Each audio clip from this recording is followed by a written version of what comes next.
Front भाग में छोटा सा शेप है गले के पास, तो हम कैनवास पे उस पर डिज़ाइन की कटिंग करते हैं। कैनवास को इस तरह से मोड़ देना है। हमने जो लाइन खींची है उसके नीचे से हमें आधे इंच के ऊपर से थोड़ा निशान करना है, तो हम निशान कर देते हैं। अब हमें डिज़ाइन की चौड़ाई आधे इंच लेनी है और डिज़ाइन की लंबाई हमें 2.5 इंच लेनी है। अब हम गोलाई का शेप बना देते हैं।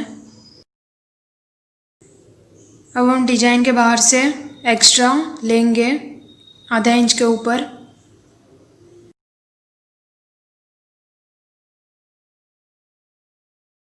अब हम डिज़ाइन की कटिंग कर देते हैं।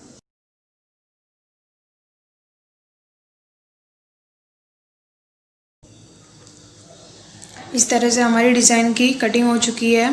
अब हम इस डिज़ाइन को एक कपड़े के साथ अटैच कर देते हैं। इस तरह से हमने कपड़ा ऊपर से फोल्ड कर दिया। डिज़ाइन के ऊपर मैंने ये पेन का मार्क किया जिससे हम ये डिज़ाइन आसानी से फ्रंट भाग में लगा सकते हैं। तो इस तरह से मैंने फ्रंट भाग में निशान लगा दिया है बीचों बीच। ये आधे इंच के नीचे हमने निशान लगाया, फिर हमने 2.5 इंच का निशान लगा दिया है। इसी के बीच में हम लगाएंगे इस तरह से जो हमने पेन का मार्क किया है उसके ऊपर हमें सिलाई। इस तरह से मैंने पेन के मार्क के ऊपर सिलाई लगा दी है। अब हम बीच का कपड़ा कटिंग कर देते हैं और छोटे छोटे कट लगा देते हैं। हम इस तरह से हमने अंदर का कपड़ा कट कर दिया है और इस तरह से छोटे छोटे कट लगा दिए हैं। अब हम इस कैनवास की पट्टी को अंदर की तरफ पलटी कर देते हैं और ऊपर से सिलाई लगा। इस तरह से मैंने कैनवास की पट्टी को अंदर की साइड पलटी कर दिया और ऊपर से सिलाई लगा दी है। इस तरह से अब हम फ्रंट भाग में टक्स लगा देते हैं। टक्स की लंबाई में 5 इंच ली है और बीच पे निशान लगा के हमने टक्स की चौड़ाई 4 इंच ली है। इस तरह से हमने टक्स लगा दिया फ्रंट भाग में। अब हम बैक पार्ट लेते हैं। तो बैक पार्ट में हमें बैक साइड चैन लगानी है यहाँ पे। तो हम बैक पार्ट में बीच में से पहले कट कर देते हैं। इस तरह से हमने बैक पार्ट बीच में से कट कर दिया है। अब हम चैन लगा देते हैं इसमें। इस तरह से हमने बैक पार्ट में अंदर की जिप लगा दी है। अब हम बैक पार्ट में टक्स बना देते हैं। तो ये हमारा टक्स का निशान 5 इंच का ही हमने लिया है। 5 इंच से ऊपर भी हम ले सकते हैं। इस तरह से हमने बैक पार्ट में टक्स लगा दिए हैं। अब हम शोल्डर जॉइंट करेंगे। बैक पार्ट को हमें सीधा ही रखना है, उसके ऊपर हमें फ्रंट पार्ट इस तरह से उल्टा करके रखना है। अब हम दोनों साइड से इसका शोल्डर जॉइंट कर देते हैं। इस तरह से हमने शोल्डर जॉइंट कर दिया है।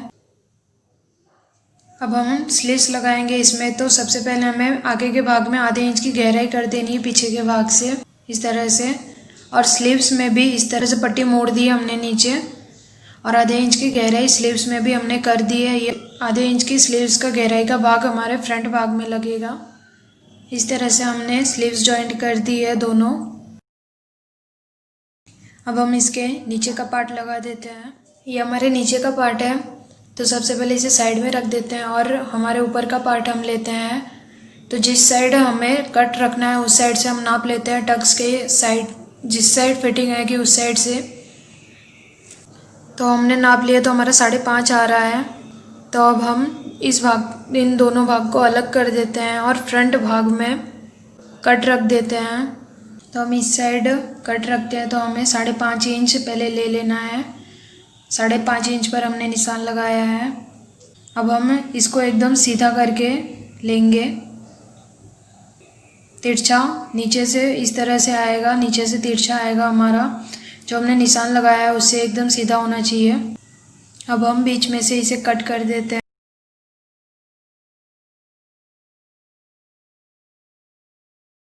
इस तरह से हमारा कट हो चुका है। एक भाग बड़ा आएगा इस तरह से और एक भाग छोटा आएगा हमारा। ये हमारे बीच का कट है। इस तरह से हमारे कट के पार्ट में हमने पट्टी मोड़ दी है। तो ये वाला हमारा छोटा वाला भाग है 5.5 इंच का, तो वो हमारा टक्स के इस साइड लगेगा और बड़ा वाला भाग हमारा उस साइड लगेगा। इस तरह से टक्स के बराबर हमें लेना है और लगाना है इस भाग में। तो हमने इस तरह से दोनों भाग अटैच कर दिए हैं और ये हमारा बीच का कट है। टक्स के एकदम बराबर हमारा बीच का कट है। अब हम कुर्ती की फिटिंग कर देते हैं। तो हमारी कुर्ती की फिटिंग हो गई है। अब हम नीचे के पार्ट में पट्टी मोड़ देते हैं। जितनी हमारी कुर्ती की लेंथ है उसके हिसाब से हमें पट्टी मोड़नी है। मैं 1.5 इंच की मोड़ रही हूँ। इस तरह से मैंने नीचे पट्टी मोड़ दी है। अब हम सबसे लास्ट में कॉलर लगाएंगे। तो इस तरह से एक कपड़ा हम सीधा रखेंगे, उसके ऊपर इस तरह से एक कपड़ा उल्टा करके रख देंगे और हम इस तरह से उसके ऊपर कैनवास की पट्टी रख देते हैं। जहाँ पे हमें पेन का निशान कर दिया वहाँ पे हमें सिलाई लगानी है। इस तरह से हमने पेन के मार्क के ऊपर सिलाई लगा दी है। अब हम दोनों साइड से, हमारी पट्टी मुड़ चुकी है दोनों साइड से। अब हम इसे पलटी कर देते हैं। जिस साइड हमारा कैनवास है उसी साइड से हमें पलटी करके ऊपर से सिलाई लगानी है। इस तरह से हमने सिलाई लगा दी है और एक्स्ट्रा कपड़ा को हमने कैनवास के ऊपर पलटी कर दिया है। अब हम कॉलर लगा देते हैं कपड़े में। इसे हमने कॉलर को अंदर की साइड लगाया है।